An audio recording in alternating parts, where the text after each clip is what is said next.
discouraged, which is why I will never write a book, because I have neither the time, the patience, the talent, of course, I don't have, but all of it, just seems like a lot. I don't know how you do that in your day job. Listen, we only have about 5 people watching, so be honest with me here. It's much more than that. She's bean bought us. How often do you just go to Chat GPT and you're like, listen, here's the input, help me out? So my friends call me high tech. It's kind of like when you call a big guy named Tiny, a nickname Tiny. I don't know how to use that. I honestly have no idea even how to use Chat GPT. The same way. Okay. I feel, as much as I hate all of it, the very idea of it scares me and makes me angry. I know it would probably help me in many ways. I wouldn't even know where to begin. Yeah. Don't know where to find it. Don't know if it's a URL, if it's something I talk to. You did it for something, didn't you? Yes, my husband used it, and this I think is really the only time you should. It's when you have been slighted, and then you have to write a tersely worded email, and you don't want to. I like that. So at our wedding, the air conditioning was broken. Oh, okay. And we were sweating, and they didn't tell us ahead of time, and so we had a friend who was a wedding planner not our planner, but that's his career. He was at our event, and he was like, you should get money back. Sure. So my husband used Chat GPT to write the email asking for the money back, and it did it in a very polite way, and we got exactly what we asked for. So in that instance, I think it is so worth it, because who wants to sit down and write that? Well, I'm all for Chat GPT to just answer all emails.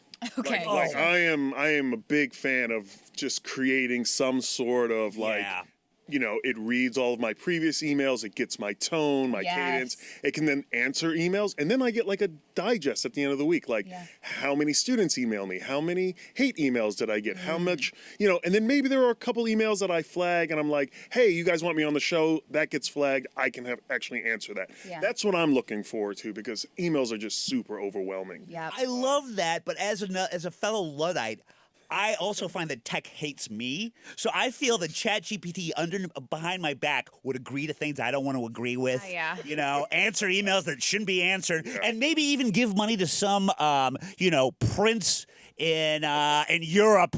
That's like, if I give them a little bit, another one of those things, and they actually the Nigerian princes. Yes, who want to give you $2 million. If ChatGPT knows how gullible you are, it's like, well, Bill would answer this way. Yeah. Well, sounds good to me. You got to pay money to make money. Right. Here you go, Prince. Can't wait for the refund.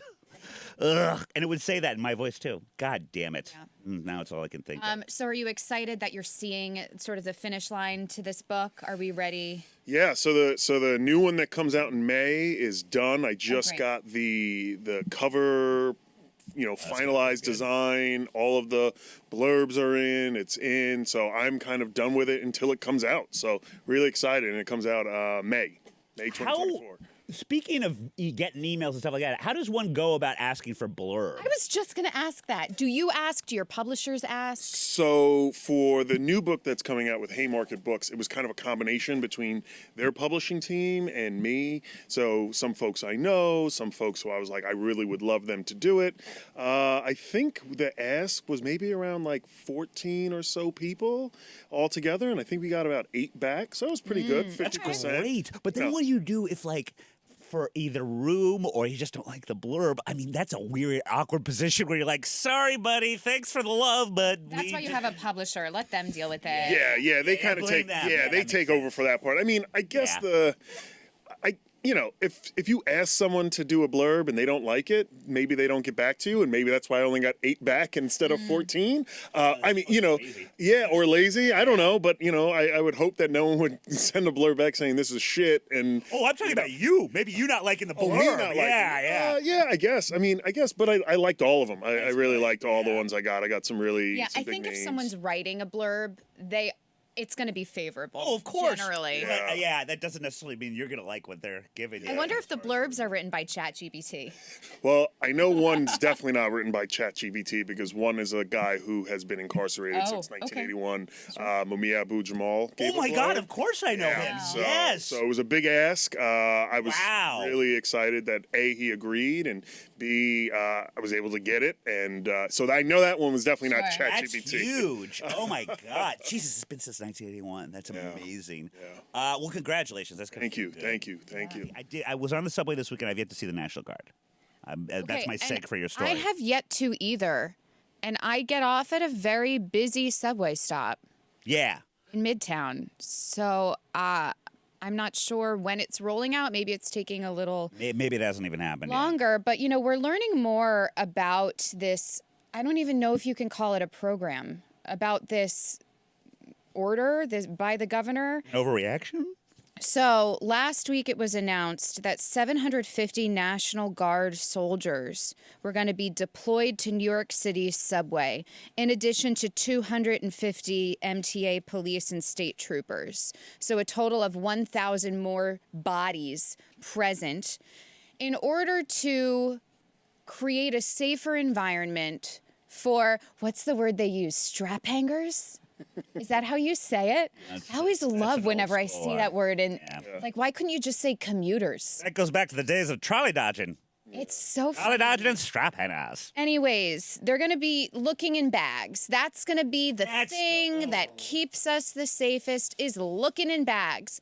But here comes the issue. Say narcotic fans. This is the issue that I didn't think of. Gothamist just wrote about it. These National Guard soldiers lack arrest powers. They aren't trained in handcuffing techniques or local policing laws, and they may not be able to communicate with NYPD and MTA officers in an emergency. So what's the point? If you can't, like, what do you do? Good visuals. What do? You find someone with a weapon, you can't handcuff them, you can't arrest them. Well, they said apparently they could yield them until the right people arrive to take care of it. Okay. Just put a big yellow sign in front of them? I don't even understand that part. This one guy, Brandon Del Pozo, a former NYPD precinct commander who served in the National Guard with 3 states, said that he agrees the soldiers searching bags will probably be a futile effort. Nobody is carrying a weapon in a bag that's subject to search. Weapons are generally carried in waistbands or pockets, not backpacks. Originally, the initial random bag search program was implemented by this guy in the wake of bombings abroad in the mid-aughts. But the bag checks were never designed or meant to detect handheld or personal weapons. They were implemented to stop people from bringing bombs on the train. All right, so clearly there's an issue. We have had a greater number of crimes committed on the subway, or so it seems. I haven't actually looked at the numbers, but we've definitely seen more reporting of such. What do you think is the point of this? I'm thinking it has to be strictly political. It's not for the safety of New Yorkers. So what is the point? Yeah, so in criminology, there's a term we call moral panic, when you create a kind of headline that may not actually be happening, but it was on the same day that Kathy Hochul and Mayor Adams said that they were going to roll this out. Mayor Adams' Twitter actually tweeted out that crime has gone down, and actually talked about transit crime going down. And so then when Hochul was on local Fox News, and she said, if you don't want to have your bag searched, you just don't ride the subway. So I don't know what the yielding part is, because it's like, I don't want your bag searched, I'll just leave too. Yeah. But, what I was so shocked when I saw that was that Hochul even acknowledged that there are these statistics that say that crime is much better, in the sense that it's gotten less. But she said, I'm not worrying about that. I'm worrying about feelings. And so it's one of these things where we're seeing That's hilarious. Democrats going that kind of conservative route of like, let's go over, feelings versus facts. And, this is a great opportunity for Democrats to say, you know what, crime is down. certainly crime happens in a city of over 8 million people. No one is diminishing that point, and crime is terrible, and it is emotional, and it's financial, and it's social, and da-da-da-da-da. But maybe we could start a campaign where it says, like, hey, crime is down, the subway is a safe place to be.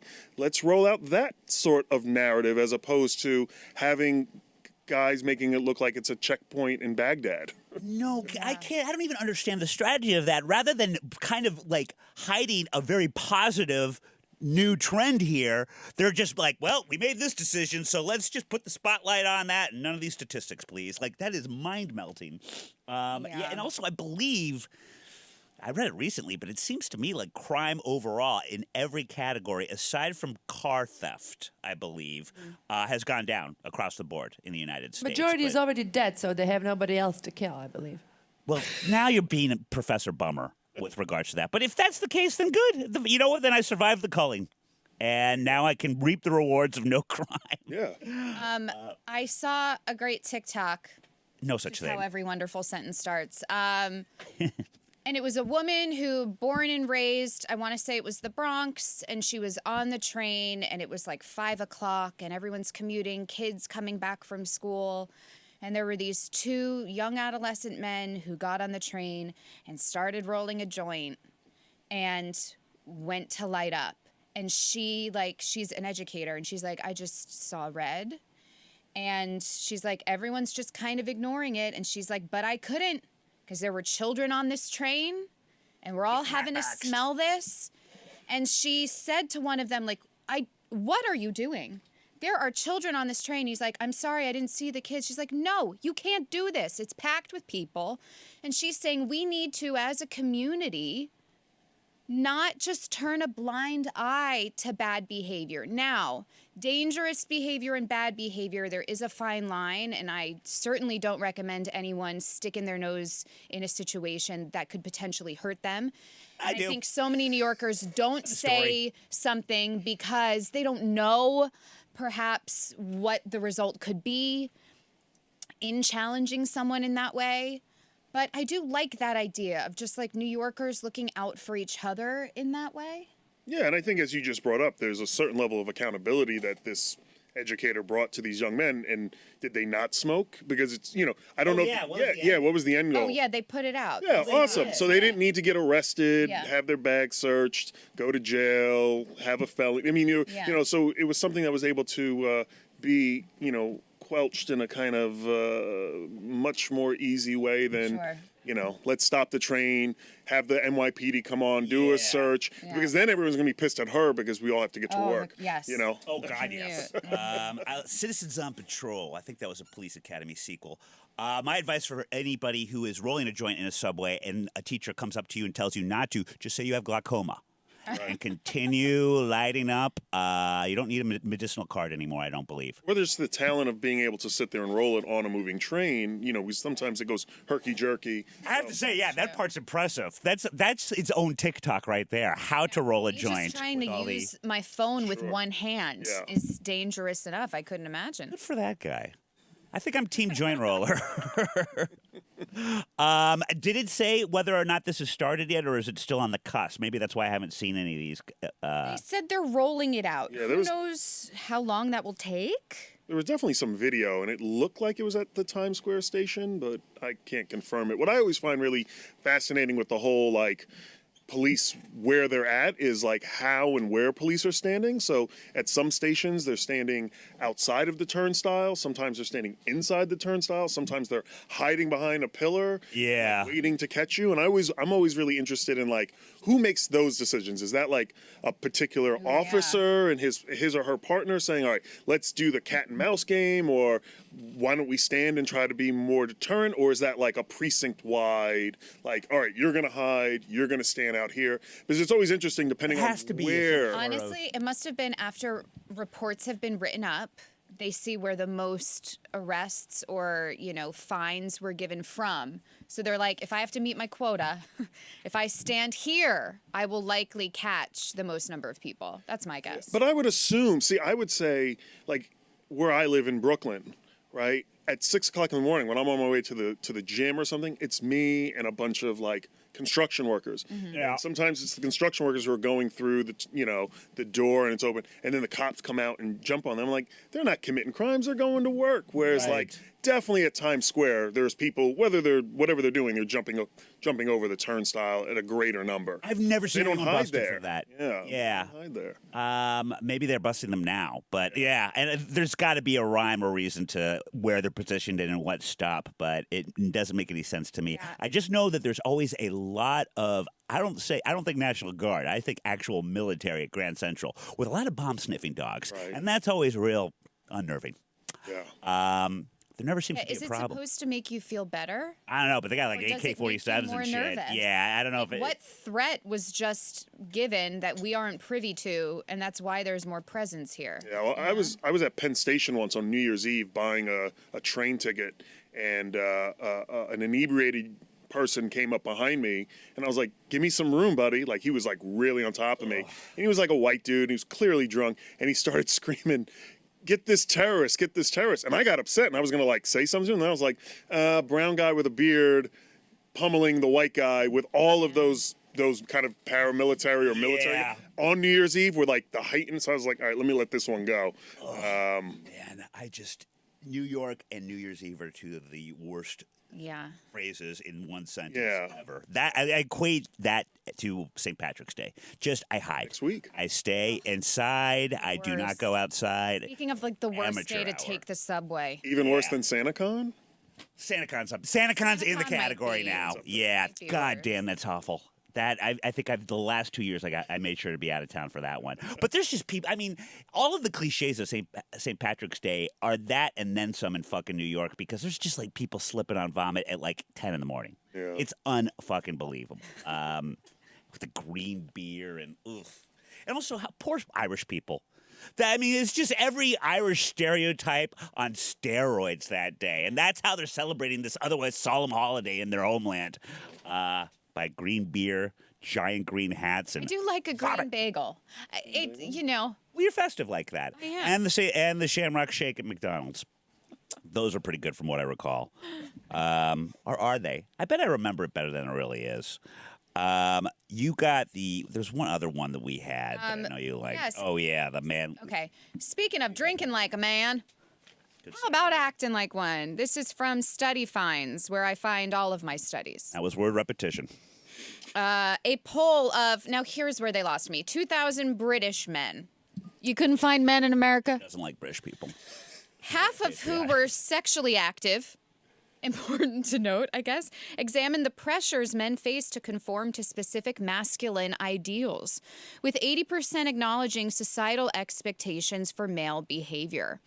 A significant portion of men feel burdened by the need to possess certain skills, such as being, quote, handy around the house, not handsy, handy, 49%. Behaving in a particular manner in social settings, 48% of men. Or maintaining a certain body type, that's 41%. Don't forget leg day. This pressure not only challenges their authenticity, but also leaves 29% of respondents yearning to more freely express their feminine aspects. Commissioned by Lilo, I don't know what that is, carried out by one poll, the survey highlights the cumulative effect of these pressures, with the average man grappling with insecurity over 900 times a year. Misunderstandings around romantic relationships happen in 31% of men, sense of humor 29%, financial acumen 28%, and sexual needs 28% contribute significantly to this sense of insecurity. 39% of men feel the need to project a manly persona, equating to dominance or control at 49% and physical strength at 40%. A chief marketing executive at Lilo says, in a world where societal expectations often dictate how men should behave, particularly in the bedroom, it's disheartening to see that half of men feel pressured to conform to traditional ideals of masculinity. Now, Raises more questions than answers. it sure does. You have interviewed a lot of people over the years, specifically a lot of men, specifically a lot of incarcerated men. I would have to imagine there is a set of manly ideals that are kind of ingrained in the Sure. people you've spoken to.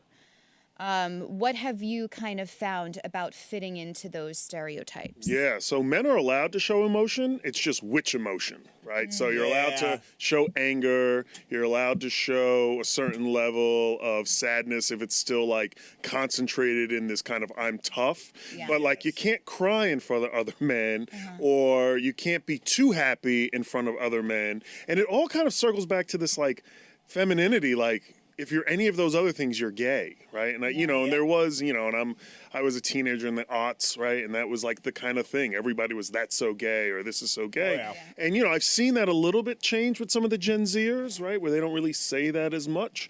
But yeah, certainly, and I would say, with the enhancement of social media where you can go on there and see all these like red pill dudes who are like super buff, and whether it's certain AI induced or everyone's on steroids or whatever the case might be, but I'm sure we're getting a side of men that is not their whole self, but that's how they're presenting themselves. So you have other men who are looking at this and starting to feel their inadequacies and their certain levels of what they can and cannot do, and then performing in the bedroom, you watch a little bit of porn, you're like, whoa, I can't, Well, yeah, for young men, like teenagers these days, with such access to porn and what they're seeing for the first time, and I feel like that can't be good. Yeah, I remember talking to a young guy about sex, and he was like, I don't stop until I'm done. And I was like, well, what if like the young lady wants to stop? He's like, well, that's not how it is in the porn. And I was like, oh no. I was like, wow. All right. Well, I was like, you're edging into a world of like,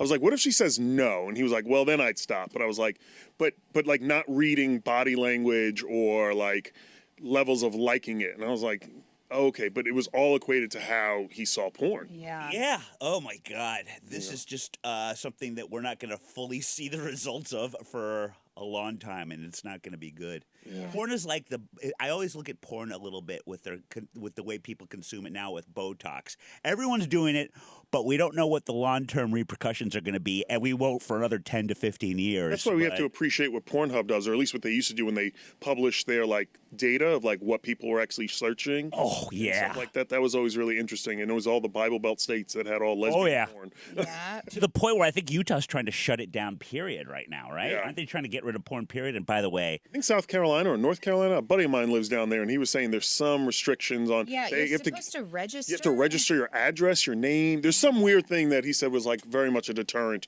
of wanting to go and look at porn. Yeah. Not to kind of quote Jeff Goldblum in Jurassic Park, but no matter what you do, porn finds a way. Porn finds a way. Good luck, states. Is that Rule 33, Rule 34? If you can think it, it's on the internet or something? Oh, God, yeah. And also, I just want a big, like, almost a textbook type look at how the genres have morphed over the years, because it's only been in the last 10 years tops where we've gotten the whole stepmom thing. Yeah. And the stepmom thing is just, that is everything now. And that was just sort of unheard of for a while. Incest light. Yeah. It's got to be stepmom. Especially North Carolina. Speaking to the emotions and not showing too much emotions, and the younger generation potentially being better at that a little bit. We discussed this last week on the show when Jason Kelsey. Oh, yeah. Is that his name? Yeah. Announced his retirement and had a very emotional retirement speech.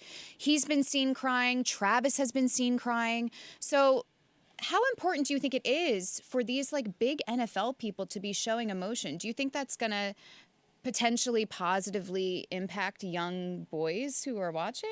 It certainly can. There's also different caveats, right? They're also huge men. And so I always also think about the kind of whose insecurities, right? So, sometimes men who are under 6 feet tall, maybe not as like bulky, right? I'm right here. Yeah.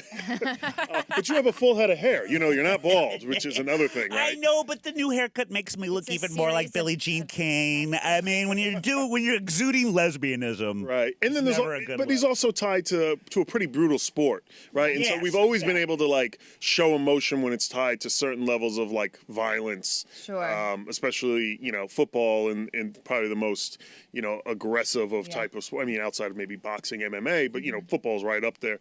But yeah, I mean, hopefully, you get some folks to kind of see it differently, and You know, but this is also not new. It's not like men were whimsical in the 80s and stuff. I mean, that was like like the whole shtick of every high school movie, right? Where you had the bully who was like this like hyper aggressive guy who beat the crap out of the nerdy guy, right? Like, I mean, this is not a new trend that we're seeing. Yeah. To the point where you think it would be less of an issue now more than ever. I mean, I feel like every generation gets a little better about this stuff to the point where we're all coming lady boys. But I remember growing up, because I'm like way older than you guys, and even just any type of something that could be perceived as even a modicum of vanity. You couldn't like a guy, if someone found out that you put like mousse in your hair, forget about that. Like anything like if a guy paid too much attention to what he was wearing, any little thing like that was. Let me push back on that for 1 second. White Snake. You know, complete. Prince. Yes. I mean, there was the whole androgynous movement. 1,000%. You know, Rick James. I mean, and he was like the ladies' man, and completely. he, you know, Prince. I mean, yeah. But that's the thing. It's it's that caveat because either you're a football player, you can cry all you want, or you're a rock star with a million groupies, you can wear makeup. Yeah. But if you're just a guy that you know, put a little gel in your hair and you don't have a guitar or a ball, you're fucked. Yeah. At least you're one of the 80s. I think it's a little better now. Actually, I know it's a lot better. Like, we didn't have the word metrosexual back then. Yeah. And that's now accepted. Which I'm now happy that word has even gone away. That one's gone. So That one's gone in the strange. way of the dodo. But there'll be something to replace it. But I think.